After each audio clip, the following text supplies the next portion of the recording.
SSP Srinagar Rakesh Bhalwal, जो उधमपुर के रहने वाले हैं, बड़े काबिल पुलिस ऑफिसर, और ये उनकी काबिलियत का नतीजा है कि श्रीनगर डिस्ट्रिक्ट में आतंकवादी घटनाएं लगभग ना के बराबर। श्रीनगर डिस्ट्रिक्ट में मीरवाइज नौहट्टा की जामिया मस्जिद में नमाज़ पढ़ाने जाते हैं और कोई बवाल नहीं करता। शियों का जो मुहर्रम का जुलूस था, वो जुलूस भी बिल्कुल आराम और सुकून के साथ निकला, और उस जुलूस में पहली बार लेफ्टिनेंट गवर्नर मनोज सिन्हा जो है वो शामिल हुए।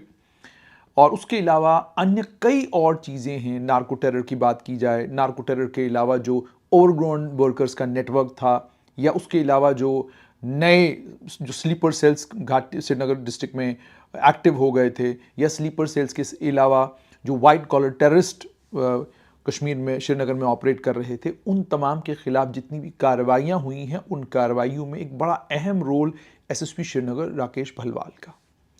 लेकिन अचानक उनकी ट्रांसफ़र मणिपुर कर दी गई है। और दूसरी तरफ आप जानते हैं कि जम्मू में एडीजीपी मुकेश सिंह, जो कि लंबे वक्त से जम्मू के एडीजीपी बने हुए थे। मुकेश सिंह को माना जाता था कि मुकेश सिंह राजभवन के बड़े करीबी हैं। और दूसरा ये कि मुकेश सिंह ने अपने इस कार्यकाल में बहुत सारे ऐसे मसले जो जम्मू संभाग में बने, उनको इतना केयरफुली हैंडल किया कि किसी को कानो कान तक खबर नहीं पड़ी कि हुआ क्या था और अगले दिन अखबार में आया क्या। आपको याद होगा कटरा में पेंसिल बम ब्लास्ट हुआ, लेकिन खबर अगले दिन आई कि सिलेंडर फट गया था। उसके बाद जब एनआईए इन्वेस्टिगेट करने के लिए आई तो पता चला मामला कुछ और था। उसके अलावा कई ऐसे मौके आए जिन मौक़ों पर ऐसा लग रहा था कि जम्मू में बड़ा बवाल होगा, बहुत बड़ा हंगामा होगा, और इस हंगामे को कंटेन और कंट्रोल करना पुलिस और प्रशासन के लिए मुश्किल होगा। लेकिन एडीजीपी मुकेश सिंह ने उन हालात को कंटेन भी किया, उन हालात को कंट्रोल भी किया। किस तरीके से किया, क्या तरीका अपनाया, उन तमाम चीज़ों को लेकर, जैसे मैंने आपको कहा, जानकारी बहुत कम रहती है, लेकिन ये बात है कि जो सामने आता है उससे पता चलता है कि इसमें एडीजीपी मुकेश सिंह का बड़ा इंपॉर्टेंट रोल था। लेकिन उन्हें आईटीबीपी में ट्रांसफ़र कर दिया गया और वो आईटीबीपी में अब 5 साल तक रहेंगे। अब ये जो दो बड़े बदलाव हुए हैं, इनको लेकर लोग थोड़े असमंजस में हैं, लोग थोड़े परेशान हैं। लोग इस बात से परेशान हैं कि आखिरकार क्या कारण हुआ कि राकेश भलवाल तो बहुत अच्छा काम कर रहे थे, बड़े काबिल अफसर थे और श्रीनगर में बहुत बढ़िया तरीके से पूरे ज़िले को चला रहे थे, तो उन्हें मणिपुर भेजने की ज़रूरत क्या पड़ी।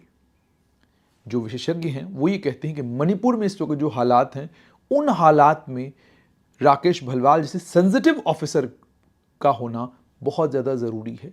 केंद्र सरकार चुन चुन कर ऑफिसर्स को मणिपुर भेज रही है ताकि किसी तरीके से मणिपुर के हालात को काबू में लाया जा सके। उन ऑफिसरों में राकेश भलवाल भी एक ऑफिसर है, ये कुछ लोगों का मानना है। हालांकि कुछ लोगों का इसको लेकर पॉइंट ऑफ व्यू कुछ और है। बहरहाल पॉइंट ऑफ व्यू किसी का कुछ भी हो, मगर एक बात तो तय है कि आप प्रशासन में कितनी भी इंपॉर्टेंट पोजीशन पर हो, आप कितना भी बढ़िया काम कर रहे हो, आप कितने भी पावर कॉरिडोर के क्लोज हो, as a bureaucrat, as a police officer, आपके लिए किसी भी एक पोजीशन पर लंबे समय तक बैठे रहना बड़ा मुश्किल काम है। और उसके बाद सरकार जब ट्रांसफर पोस्टिंग करती है, उस ट्रांसफर पोस्टिंग के फौरन बाद वो र्यूमर मिल्स शुरू हो जाती हैं, जो र्यूमर मिल्स बहुत सारी बातें करती हैं। वो र्यूमर मिल्स कहती हैं कि ये तो फलां के साथ चलने वाले ऑफिसर्स थे, इसलिए इनको शिफ्ट कर दिया गया, ये इसलिए शिफ्ट किए गए क्योंकि इनकी इन ऑफिसर के साथ बनती नहीं थी। तो ये सारी र्यूमर मिल्स हैं, ये सारी अफवाहें हैं। ये भी मैंने आपको बोला कि अफवाहें भी चल रही हैं, और अफवाहों का क्या है, अफवाहों में तो बहुत कुछ और कहा जा रहा है। ये कहा जा रहा है कि देखिए जी, इतने पावरफुल और एक ताकतवर परिवार से ताल्लुक़ रखने वाले एक डीवाईएसपी को जो है अरेस्ट किया गया और उसके ऊपर इतने आरोप लगे, एफआईआर लगी, और ये सब चीज़ें शायद उसकी वजह से हुआ है। सरकारें, ख़ास तौर पर केंद्रीय गृह मंत्रालय जो नई दिल्ली में है, वो जो फैसले लेता है बहुत सोच समझ कर लेता है।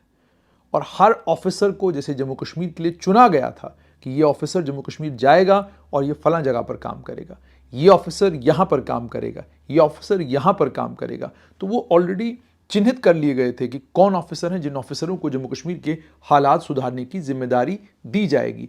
तो उन ऑफिसर्स में राकेश भलवाल का नाम था, उन ऑफिसर्स में मुकेश सिंह का नाम था, उन ऑफिसर्स में और भी कई लोग हैं जिनके नाम थे।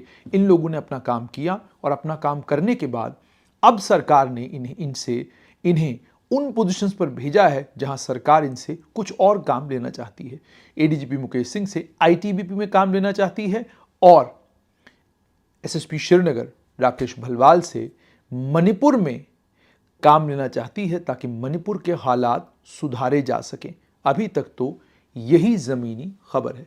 कुछ और इन दोनों ऑफिसर्स से जुड़ा हुआ स्ट्रेट लाइन के पास आएगा तो आपके साथ ज़रूर शेयर करेंगे। लेकिन एक बात दोनों ऑफिसर्स को लेकर मैं कहूं कि दोनों ऑफिसर्स ने अपनी अपनी पोजीशंस पर सरकारी अफसर के तौर पर जो सरकार के लिए किया जाना चाहिए वो तमाम काम इन दोनों ऑफिसर्स ने बड़ी ईमानदारी, बड़ी होशियारी और बड़ी अक्लमंदी के साथ